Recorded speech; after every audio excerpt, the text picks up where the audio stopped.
Graça e paz. Para quem está nos assistindo, nós não sabemos quantas pessoas estão conosco cultuando.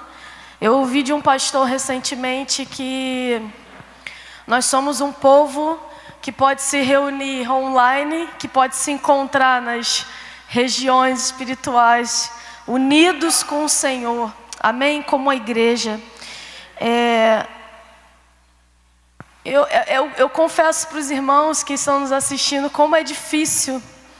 Eu estava conversando com o apóstolo Valmer, que para quem não sabe é o líder da nossa igreja, e como a nossa cultura é uma cultura de toque, como a nossa cultura é uma cultura de abraçar, como é importante para a gente tocar, abraçar, né? E como é difícil, irmãos, eu sei que vocês não estão vendo isso, como é difícil ver o salão vazio. E eu sei que isso é necessário, todos nós sabemos que isso é necessário, mas tem coisas que causam impacto em nós, que só sabemos quando nós formos viver, né? Quando às vezes um ente querido acaba indo e a gente sente uma falta dele que a gente nem imaginaria que iríamos sentir. Mas é particularmente isso que eu pessoalmente estou vivendo aqui. E nesses dias não tem como nós não falarmos sobre o que está acontecendo, né? Não tem como não falar sobre toda a situação que está acontecendo no mundo inteiro. Hoje a Alemanha, a Inglaterra começou a declarar medidas de quarentena, de contenção. Então o mundo inteiro se mobilizando, todos ficando reclusos em sua casa, todos lutando contra o Covid-19. E nós ouvimos muitas coisas, nós ouvimos nas redes sociais pessoas se manifestando. Eu tenho certeza que vocês têm ouvido isso, pessoas declarando, tentando encontrar uma razão espiritual para o que está acontecendo, né? Então muitas pessoas dizem que nós estamos vivendo um juízo. Eu cheguei a ouvir, irmãos, pessoas dizendo que o próprio Deus foi quem liberou esse vírus. Não sei se vocês ouviram isso, que Deus liberou esse vírus. Eu vi gente na internet falando isso, né? Então declarando juízo, e eu comecei a ser bombardeada na minha mente com essas palavras. Eu comecei a falar: Senhor, conversa comigo. E sabe o que Deus me fez fazer? Deus me fez olhar Jesus nas páginas da Bíblia.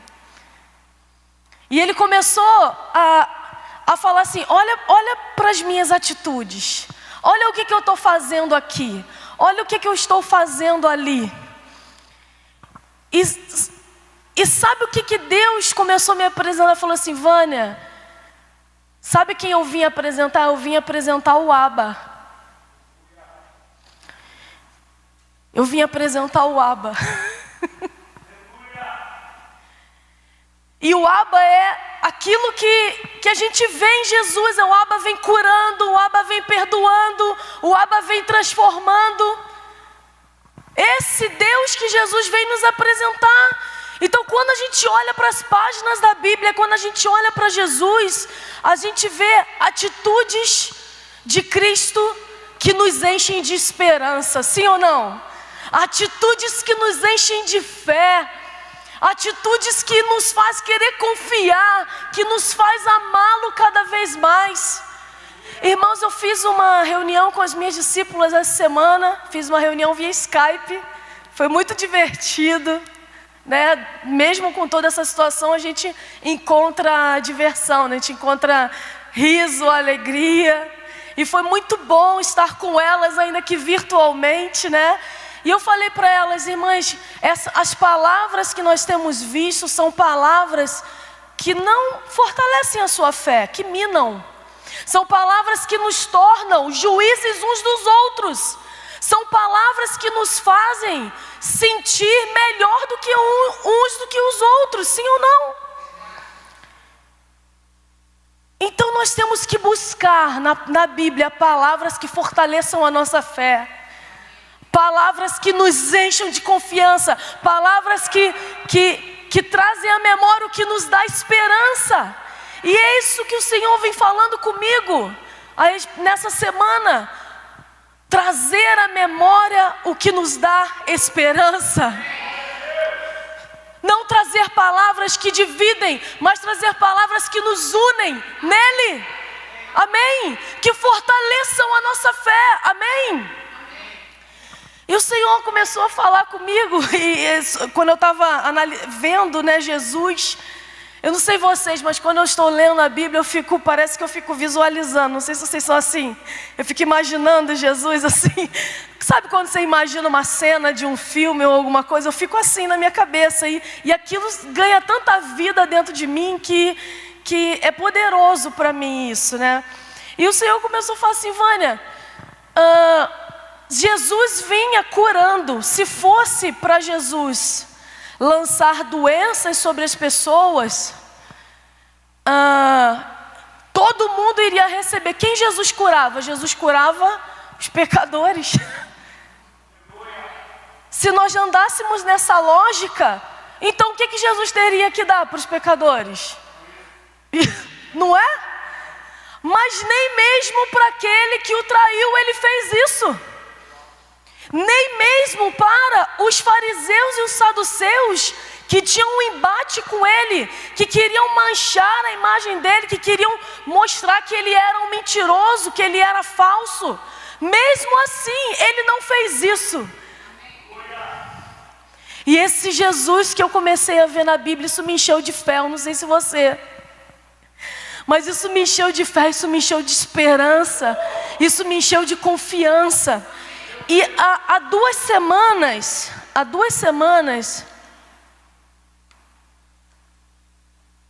e eu falei para as meninas, né, para as minhas discípulas, eu falei para elas assim: a partir de agora, irmãos, e essa não é uma palavra profética, amém?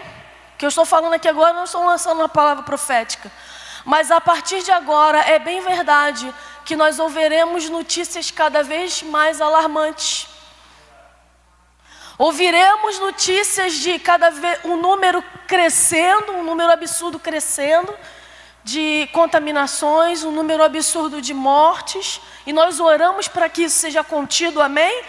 Mas vamos caminhar dentro da realidade, e isso vai nos bombardear. Então nós temos que nos cercar de palavras que nos fortalecem, amém? E há 2 semanas o Senhor tem falado comigo sobre o Salmo 91. Eu sei que é um salmo que todo mundo conhece, né? Eu sei que pode parecer um clichê, pode parecer, nesse tempo difícil todo mundo corre para o Salmo 91, não é verdade? Pode parecer isso, mas não é. Quando eu fui ler o Salmo 91 novamente, foram palavras que trouxeram esperança, foram palavras que fortaleceram a minha fé. Então, você sabe, ninguém sabe quem escreveu esse salmo. Acredita-se que tenha sido ou Moisés ou Davi, mas ele é um salmo que não tem um título, e ninguém sabe, mas ele é um salmo que nos enche, que nos fortalece. E eu queria que hoje nós o lêssemos. A pregação de hoje é isso. Amém? Não sei se você está aí na sua casa, você pode dizer amém comigo. Então, em Salmo 91 eu vou começar lendo, e aí eu vou parar em alguns momentos, eu vou começar lendo, e eu vou ler na versão da Bíblia Mensagem, que vai estar um pouco diferente do que você vai ler na sua casa, mas é a mesma coisa, ok? Então, logo no Salmo 91, no verso 1, olha só como é que ele inicia, irmãos. Olha só: você que se senta na presença do Deus Altíssimo e passa a noite à sombra do Todo-Poderoso. Olha o que ele diz, essa palavra habita, você que habita no esconderijo do Altíssimo, essa palavra que você está vendo, habita, ela vem do hebraico, que é, eu não sei falar hebraico, ok? Então, por favor, é assim, yashav, que significa sentar-se.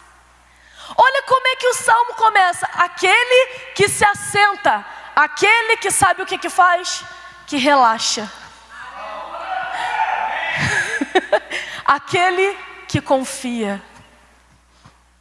O que a profetisa Aline acabou de falar aqui. Aquele que descansa. Será que na sua casa, no meio dessa situação, você consegue descansar? Olha que coisa olha que coisa mais incrível. Começa com a nossa posição diante dele. E a nossa posição diante dele é de uma confiança tal, é de uma fé tamanha, que você pode estar no meio de um turbilhão, mas você relaxa.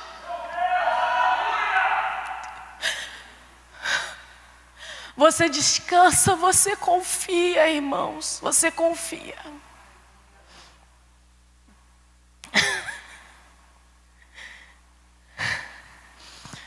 Você se senta. E você não se senta em qualquer lugar. Você se senta no esconderijo do Altíssimo. Nos lugares celestiais, na presença dele, irmãos, você se senta, relaxa e confia. Isso é incrível, isso é maravilhoso. E é muito interessante que eu quero pular agora, se você puder, por favor, abrir a sua Bíblia. Em João capítulo 6. João capítulo 6.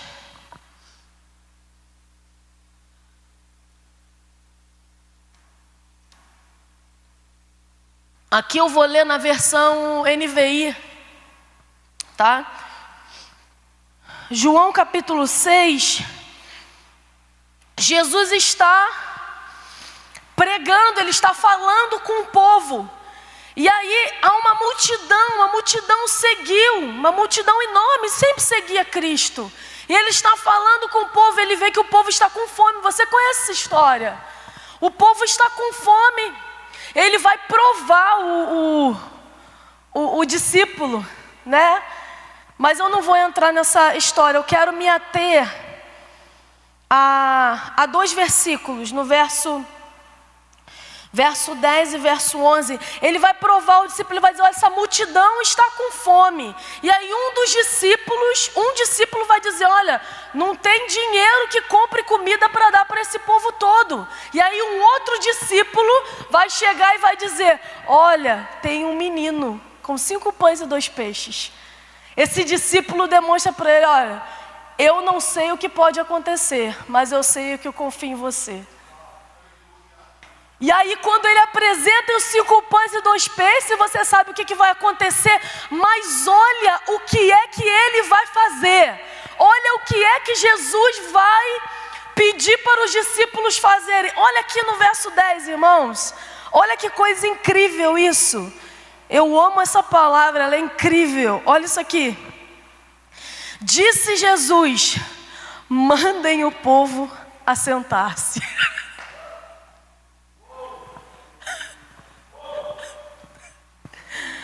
Mande o povo descansar. Eles estão no momento de fome. Eles estão no momento ali que eles estão ouvindo, querendo se alimentar espiritualmente. Mas ele diz, antes de eu prover, descanse.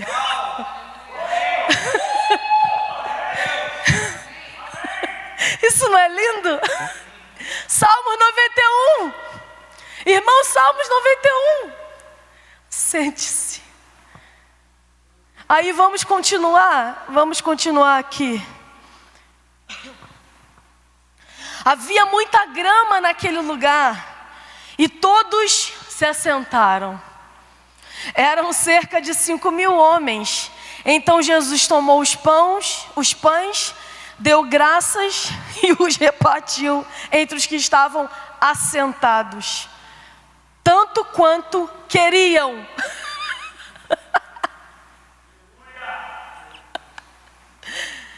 Eu vou te dar só isso aqui, porque tem que ser irmãmente.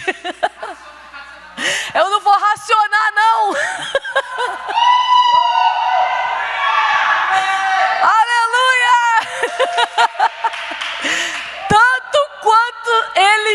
queriam.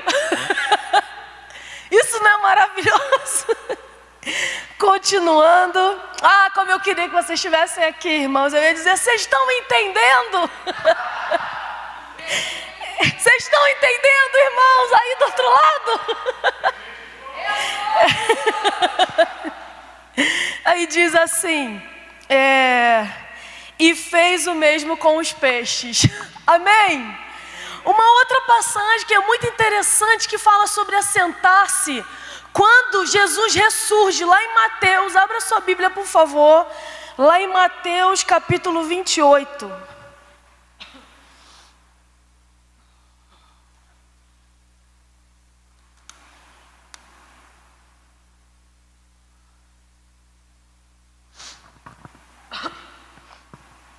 Jesus aqui está no momento de Jesus ser ressuscitado. Mateus capítulo 28, no verso 1, diz assim: depois do sábado, no domingo, pela manhã bem cedo, quando um novo dia estava nascendo, isso é muito maravilhoso, Maria Madalena e outra Maria foram ao túmulo.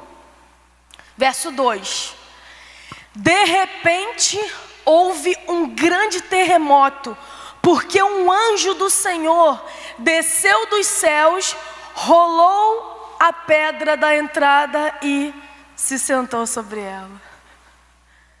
Você vê um anjo na Bíblia, você vê o anjo com a espada, você vê o anjo levantado, você vê um anjo sempre atuante. Aqui você vê o anjo rolar a pedra e se assentar. Está consumado. Está consumado, irmãos, para você. Você pode confiar. Receba palavras de fé, receba palavras que alimentem sua fé, receba palavras que te faz confiar. Aprenda a descansar. Entenda que as tribulações ou as situações que vivemos são oportunidade para aprendermos a descansar. São oportunidades para aprendermos a crescer a fé, para ver a ação de Deus na nossa vida. Descanse, assente-se no esconderijo do Altíssimo. Amém, irmãos? Continuando, vou continuar a leitura de Salmos 91.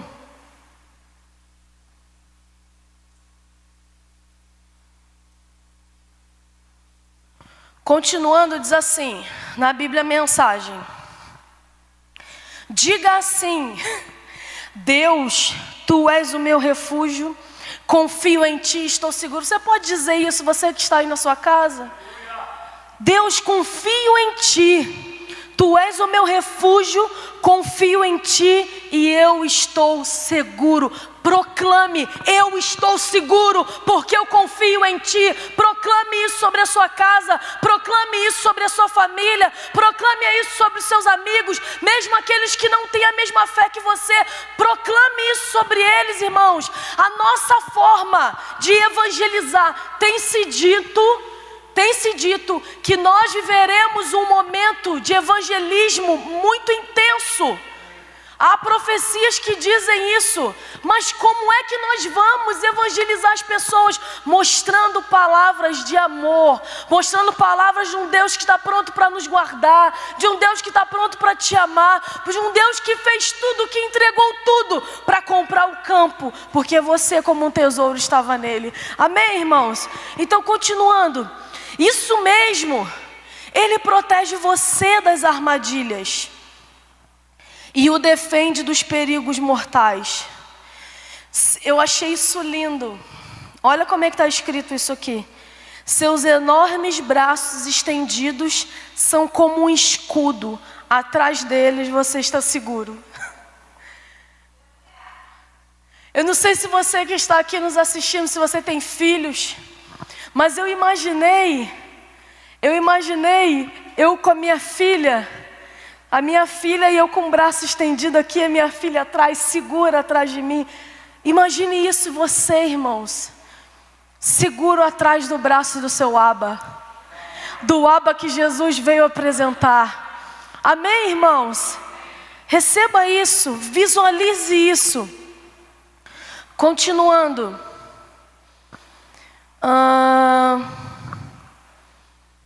Eles evitarão que você seja ferido. O que evitará?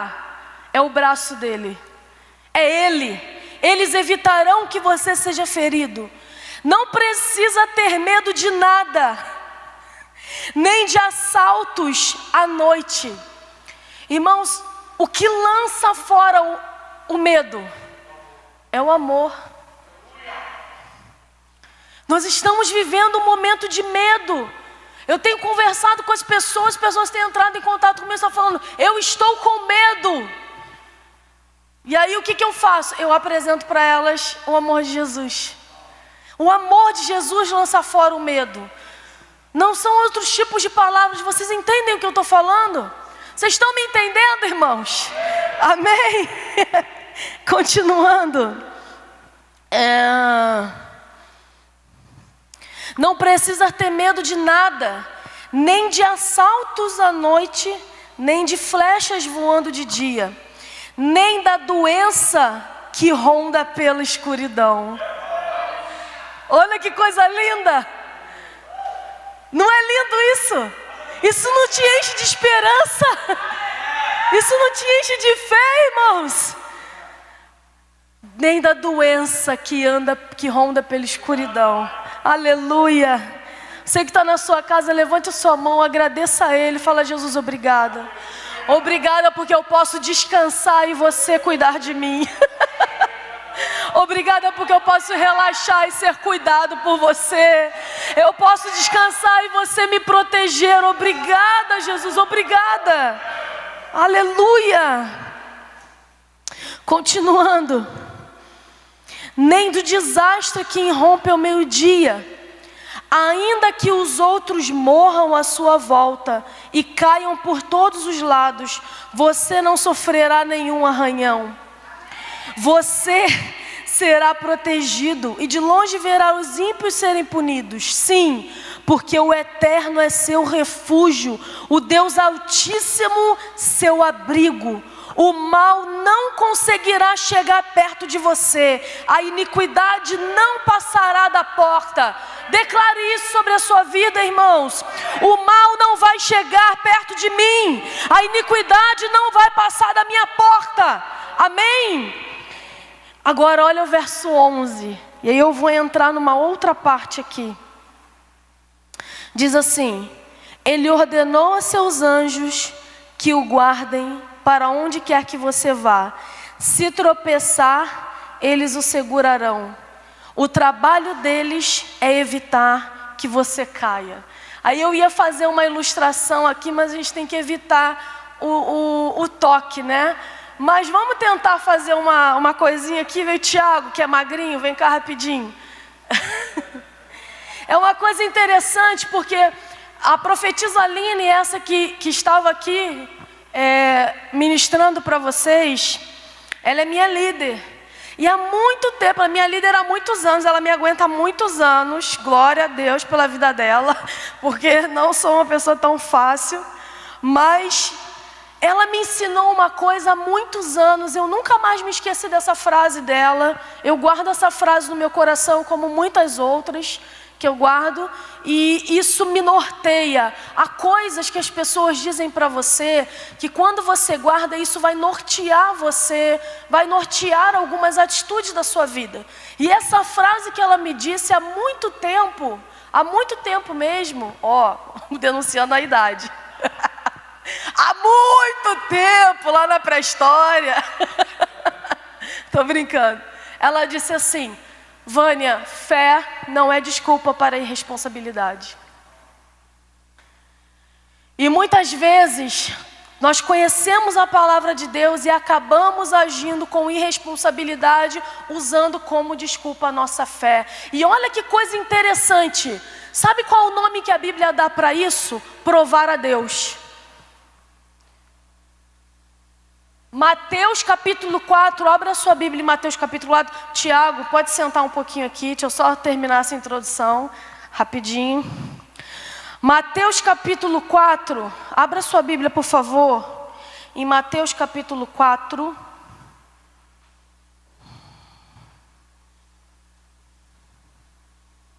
Jesus está aqui em um momento, todos conhecem essa passagem. Ele está aqui em um momento em que ele foi conduzido, ele acabou de sair do seu batismo, e ele foi conduzido pelo Espírito ao deserto, a fim de ser tentado pelo diabo. 40 dias depois, 40 dias e 40 noites depois de jejum, depois dos 40 dias e 40 noites, diz o texto, quando Jesus teve fome, ele se apresentou. E a segunda tentação que o diabo lança sobre Jesus, olha só isso daqui. Mateus 4, do 5 ao 7, diz assim: Então, o diabo o levou a Jerusalém, a cidade santa, para o lugar mais alto do templo.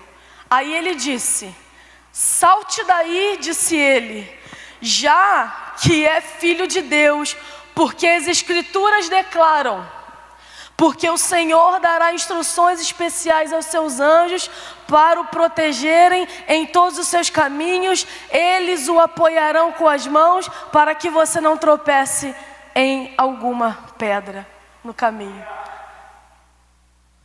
E aí Jesus replicou: porém as Escrituras também dizem: não põe à prova o Senhor, seu Deus.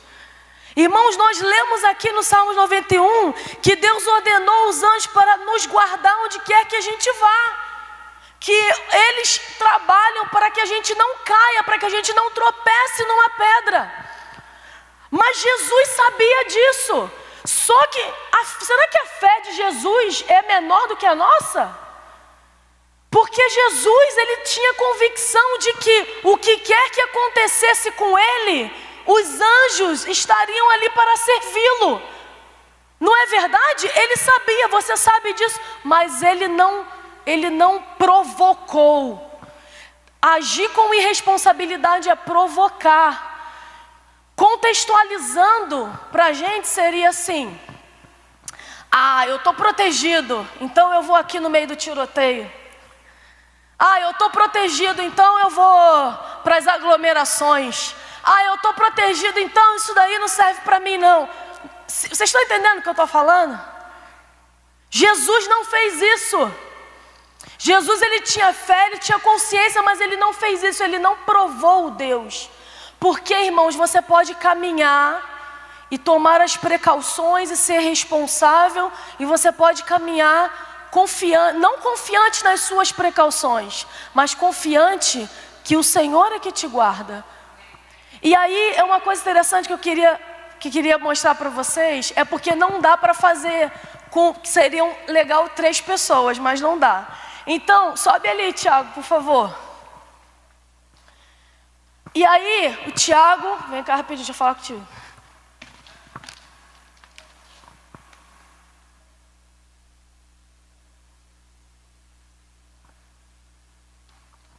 Tiago está andando, imaginem que tem uma pedra ali, amém? Ele está andando, responsável, imagine que tem uma pedra, ele não vê essa pedra, mas os anjos o levantam.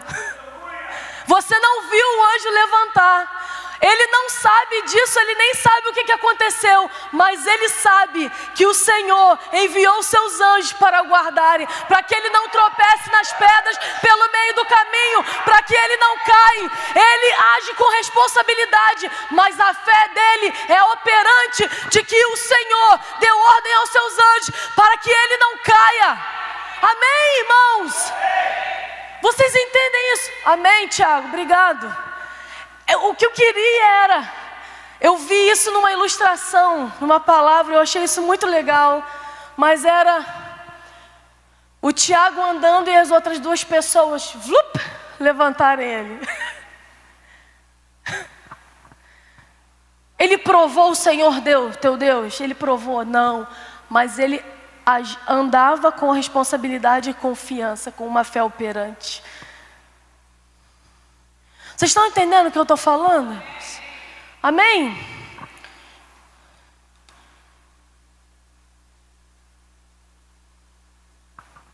Precisamos caminhar crendo nessa palavra, confiante nessa palavra, mas agindo com uma fé responsável. A profetisa Aline me ensinou isso, isso eu guardo para a vida inteira. Agora, continuando,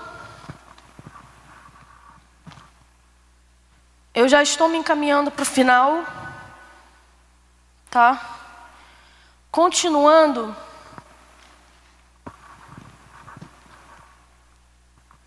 nós precisamos saber aonde foi que Deus nos colocou, o lugar que nós estamos no meio disso tudo, amém? Abra sua Bíblia, por favor, em Efésios capítulo 2. Efésios capítulo 2. Aí dá vontade de dizer: está comigo, igreja? Está comigo, igreja? Responde no chat do YouTube. Tá comigo, igreja? Responde assim: tô. Vamos lá em Efésios, capítulo 2. Eu estava lendo essa passagem e eu falei: Jesus, que coisa mais incrível. Efésios, capítulo 2. Só um instante aqui. Eu vou ler na NVI.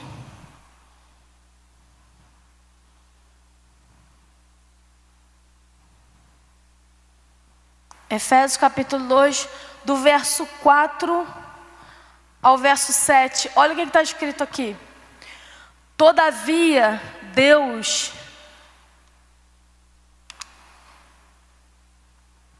que é rico em misericórdia. Olha só o que ele está falando, irmãos. Todavia, Deus, Ele é rico em misericórdia, pelo grande amor com que nos amou. Olha só, porque Ele é rico em misericórdia e pelo grande amor com que nos amou. Aí olha só o que Ele fez. Pelo grande amor com que nos amou. Aí olha o que Ele fez. Deu-nos vida juntamente com Cristo, quando ainda estávamos mortos em transgressões. Pela graça vocês são salvos. Deus nos ressuscitou com Cristo e com Ele nos fez assentar nos lugares celestiais em Cristo Jesus, para mostrar nas eras que hão de vir a incomparável riqueza da sua graça. Olha só isso, demonstrada em sua bondade para conosco em Jesus Cristo. Agora, que lugares são esses? Efésios capítulo 1 vai responder, vamos ver. Efésios capítulo 1.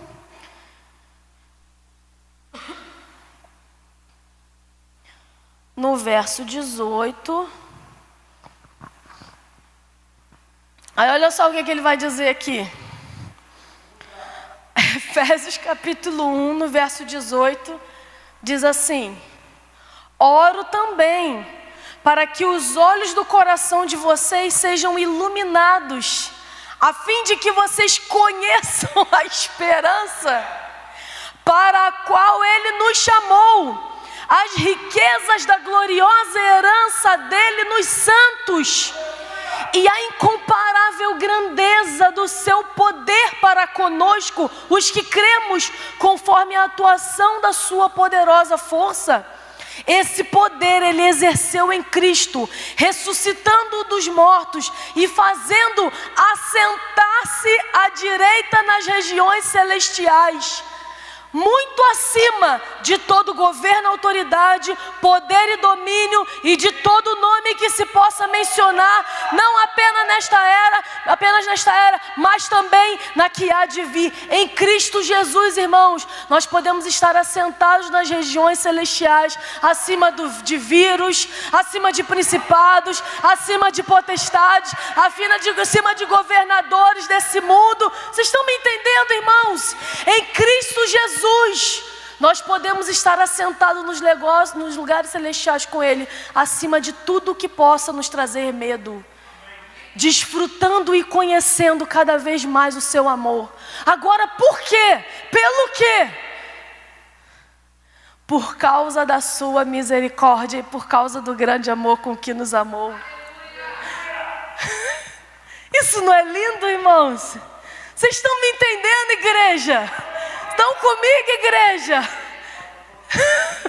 Sim, é incrível. O amor de Deus, você conhece esse amor? Ele mesmo nos pega e nos coloca sentados em Cristo. Amém? Esse é o lugar que nós estamos. Essa é a fé que nós precisamos caminhar, que nós precisamos propagar, que nós precisamos declarar, irmãos. Que nós precisamos avançar. É nessa fé, é nos enchendo dessa esperança. Amém? Trazendo palavras à memória que nos trazem esperança. Irmãos, eu disse para as minhas discípulas, nessa semana eu falei o seguinte: olha, leiam palavras que fortaleçam sua fé. Leiam palavras que te mostrem o amor de Jesus sobre a sua vida. Leiam palavras que faz você crer que você está acima, que você reina com Ele. Amém, irmãos?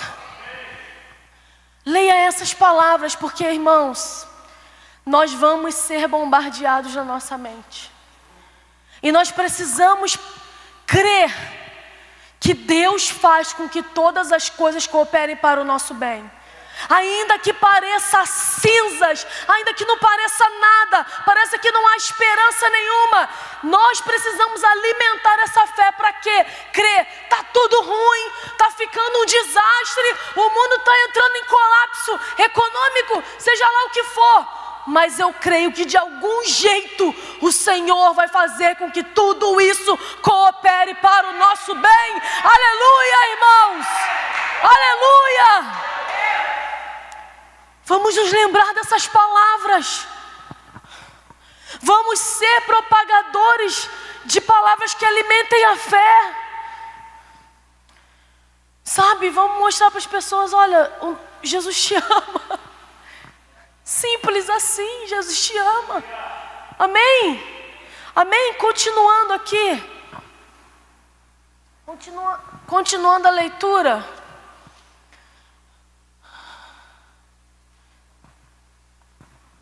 De Salmos 91. E aí eu falei isso num evento que eu participei recentemente, né? Os irmãos que estão assistindo online, que participaram desse evento, vão se lembrar disso, creio eu, porque isso foi uma coisa que impactou muito a minha vida, né? Não sei se os irmãos que estavam aqui vão lembrar, mas foi algo que impactou a minha vida quando eu aprendi isso. Diz assim, continuando no verso 14, a leitura de Salmos 91, diz assim: se você se apegar a mim,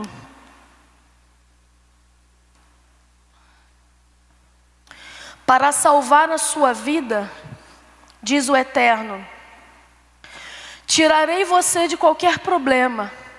Se você aprender a confiar em mim, cuidarei de você como ninguém. É só me chamar que eu respondo. Eu achei isso muito legal, bem contemporâneo. Me chama, eu respondo. É como se ele estivesse dizendo: ó, eu estou aqui, eu quero falar contigo, me chama aqui. Sabe? Chama no zap. Brincadeira, tá, irmãos? Continuando. Ficarei ao seu lado nas horas ruins. Ele não está dizendo que você não vai ter horas ruins, tá? Entende? Vão haver horas ruins, vão haver coisas difíceis, vai haver situações complexas, complicadas, mas ele está dizendo: eu vou estar ali com você. A promessa dele, que as pessoas acabam confundindo a graça, né? Porque as pessoas acham que porque nós estamos no tempo da graça, nós não vamos passar por situações difíceis. Ele nunca disse isso. O grande pregador da graça, Paulo, passou por diversas situações difíceis, mas ele diz: eu estarei com você. Será que isso te basta, irmão? Será que isso te basta? Israel passou por vários momentos difíceis, mas é uma coisa interessante, todos concordam, Deus estava ali. Em algum momento Deus vinha intervir, sabe? Em algum momento Deus vinha chamar o povo ao arrependimento. Em algum momento Deus se mobilizava, se movimentava para chamar o povo para Ele. Porque Ele queria mostrar que a solução é Ele. A solução é Ele, irmãos. A solução é Ele. Não importa o que a gente vai passar, irmãos, nós precisamos crer nessa palavra. Ele vai estar conosco. Amém? Você pode dar um amém na sua casa e dizer: Ele vai estar comigo. Eu não estou sozinha. Eu não estou sozinho. Eu sei que tem pais que estão preocupados com o sustento da sua casa e como a sua família vai se alimentar. Eu vi uma charge, né, que era um coração dentro de casa. E aí ele abria a porta e entrava um monte de boleto. Vocês viram isso? E aí ele dizia assim: vocês são os únicos que não respeitam a quarentena, né? Eu sei que eu estou amenizando, eu estou suavizando, mas eu sei que isso é grave. Vão ter pessoas que vão ter o seu salário cortado pela metade. E é um sacrifício, eu entendo, todo mundo vai ter que fazer um sacrifício para não perder o emprego, para a empresa não falir. Há nos Estados Unidos uma ideia de que vai haver 20% de desemprego. É inimaginável, mas nós precisamos crer que seja o que for, nós vamos passar por esse mar e é pelo nome do Senhor. Você crê nisso? Você crê nisso? Ele vai estar com você nas situações difíceis, nas horas difíceis Ele vai estar com você. Você pode botar a mão no lado, você pode chegar para frente, você vai sentir Ele. Amém? Amém, igreja. Continuando. Resgatarei você e depois darei uma festa em sua honra. Quem se lembra do filho pródigo? Irmão, Salmos 91, dá para você pegar quase cada versículo do Salmo 91 e trazer uma passagem do Novo Testamento. Só que não dá para fazer isso numa pregação, né? Então, o Senhor me deu esses momentos dos Salmos. Aí diz assim, continuando, e isso é o que me encanta. Eu o presentearei com uma vida longa. Em algumas versões, eu não sei se na sua versão está escrito isso, se você está na sua casa, mas em algumas versões assim: eu te darei uma vida longa e feliz. Eu lhe darei uma vida longa e a você mostrarei a minha salvação. E aqui em Salmos 91 você vê vários nomes de Deus. Você vê o Deus Altíssimo, você vê o Deus Todo-Poderoso, você vê o Eterno, amém? Você vê vários nomes de Deus. E aqui ele fecha com um nome. Sabe o que significa salvação em hebraico? Yeshua.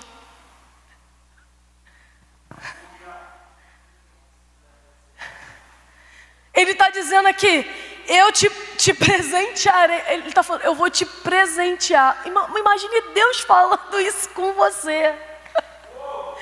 Eu vou te presentear, eu vou te dar de presente uma vida longa e feliz, e vou te mostrar Yeshua.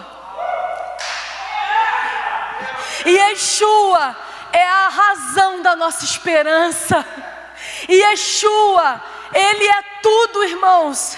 Yeshua é o nosso alvo. É por causa de Yeshua que nós podemos crer. É por causa de Yeshua que nós estamos acima de todas as coisas. É por causa de Yeshua que nós somos salvos. É em Yeshua que nós podemos conhecer o Abba. Por causa dele nós podemos conhecer o Abba. O Salmo 91 diz: depois de toda essa proteção, depois de todo esse cuidado e de você descansando no meu esconderijo, eu vou te mostrar a razão de tudo. É o meu Yeshua. É a minha salvação. Aleluia, irmão. Você pode dar um aleluia aí na tua casa? Você está comigo? igreja! Amém! Por causa de Exu, eu escrevi aqui, eu estava escrevendo, a minha letra tá assim, toda assim, porque não parava, Jesus, Jesus. Estava assim, ó, por causa de Exu, você se enche de fé, você se fortalece, você tem mais coragem, você se sente seguro e amado, você se enche de confiança e força nele. É nele, a razão de tudo, a razão de todas as coisas, é Yeshua, é Ele, amém, igreja? Porque Ele é cheio de misericórdia, e pelo tão grande amor que Ele te amou. Eu quero dizer para você que está me assistindo, vocês irmãos que estão aqui, é com grande amor que Ele te amou.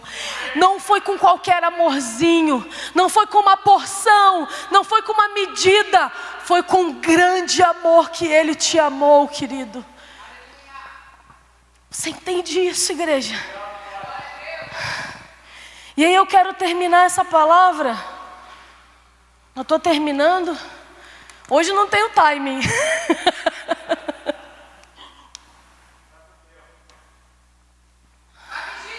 A vigília! Eu quero terminar essa palavra falando sobre...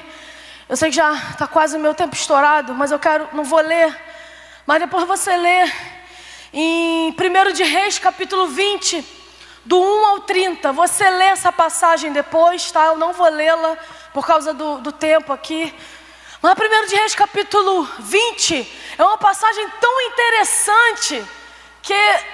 Foi um momento em Israel que o rei da Síria, ele reuniu, se eu não me engano, irmãos, se foram 23 ou 32 reis. É um desses dois números, agora fugiu, inverteu a coisa para mim. E esses reis vieram e sitiaram Israel. E o rei de Israel ali era Acabe, né? Eles sitiaram Samaria, na época era a capital. E aí, eles sitiaram, e aí eles queriam fazer um acordo com Acabe, né? Falaram assim, olha Acabe, seu ouro, suas mulheres e seus filhos são meus. E Acabe falou, tudo bem, meu ouro, tudo que eu tenho, as minhas mulheres e os meus filhos são seus. E aí depois os reis mandaram voltar e dizer, não, o seu ouro, suas mulheres, os seus filhos e de todos são nossos. E aí quando Acabe foi conversar com as outras pessoas, que passou agora a envolver a casa de outras pessoas, aí Acabe foi conversar com eles. Eles falaram assim, não, nós não vamos entregar nossas mulheres e nossos filhos. Um profeta veio para Acabe e disse, você vai guerrear contra esse rei. E aí ele falou, olha, você vai chamar 232 jovens soldados. 232 jovens soldados para guerrear contra um exército, irmãos, de mais de 20 reinos. Era um exército enorme, 232 soldados. Um nível de fé, um nível de confiança, né? Você precisava ter.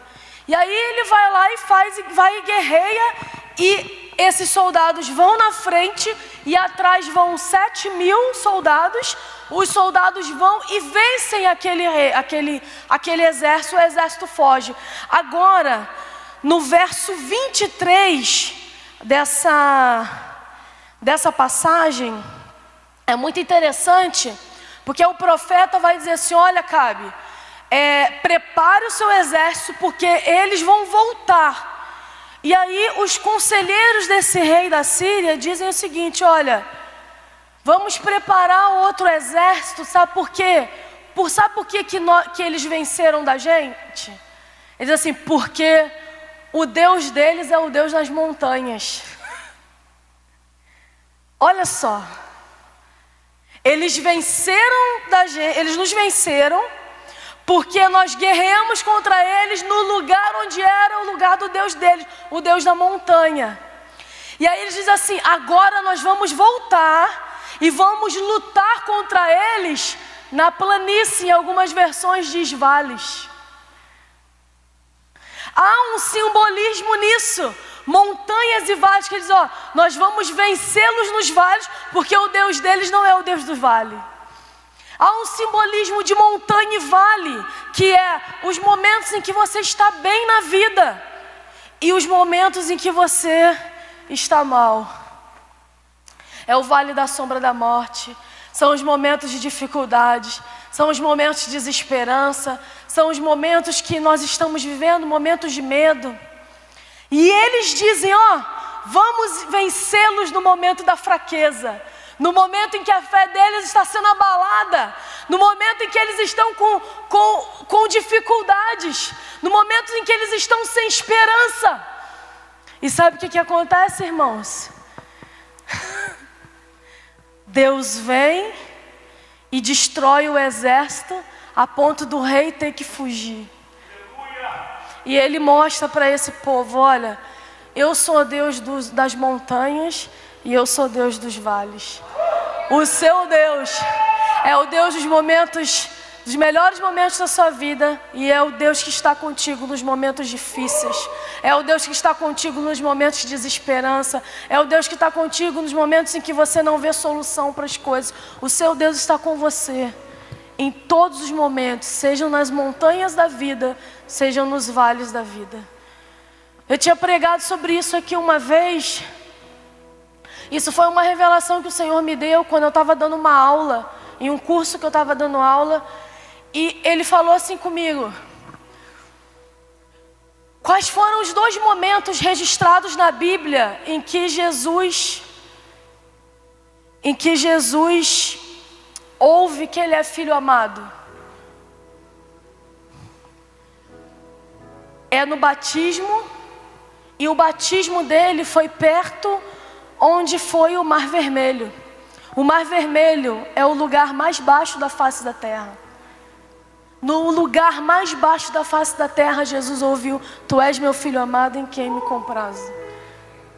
Quando Jesus estava prestes a ir para Jerusalém, ele sobe no topo do Monte Hermon,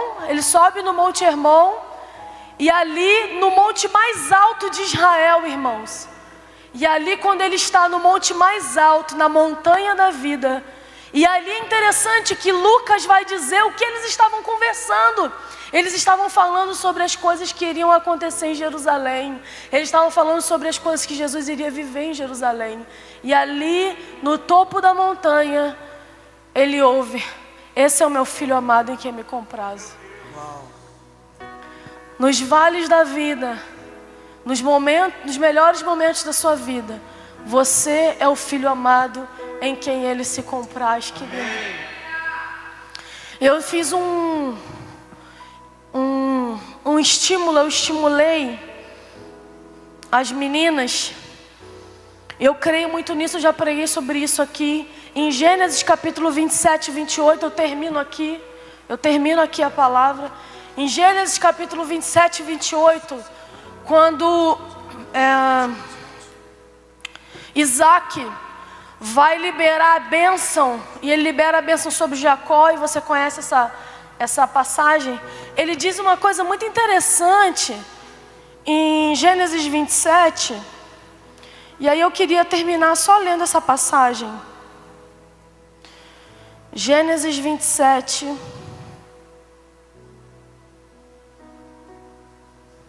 no verso 28. Olha a bênção que Isaac libera sobre Jacó. Ele diz assim: que Deus lhe conceda do céu o orvalho e da terra a riqueza, com muito cereal e muito vinho. É a bênção do primogênito. Nós somos a igreja dos primogênitos. Sabe o que isso diz? O pão e o vinho. Isso fala que nós temos o direito à comunhão pelo pão e o vinho. Muito pão e muito vinho. Muita comunhão. O pão na ceia simboliza o corpo de Cristo, que fala sobre a cura. E o sangue, você sabe, e o vinho, você sabe, o sangue. E Nós estamos ceando, irmão. Se você puder cear, ceie. E proclame essa comunhão na sua casa. Porque Ele é a nossa esperança. Estamos num momento que é um momento de vale. Mas o nosso Deus é o Deus dos vales. E nós somos o seu Filho amado. Amém? Leia palavras que alimentem sua fé. Proclame palavras que trazem esperança. E mostre o Abba para as pessoas. Você vai ver como é que vai haver uma grande pesca de almas. Eu creio. Se você está me ouvindo e você não é cristão, você não conhece esse Deus ainda, você ainda não entregou a sua vida para Ele, eu quero dizer para você que você é alvo desse amor. Ele morreu para você também. E se você estiver sentindo no seu coração agora, coloque a sua mão no seu peito, feche os seus olhos e repita isso comigo. Fala: Senhor Jesus, eu posso não entender muita coisa, mas o meu coração arde por Ti. E eu quero declarar que o Senhor é meu único Senhor e Salvador da minha vida. Eu creio em Ti. E eu creio que o Senhor me ama com tão grande amor. Eu Te recebo em meu coração.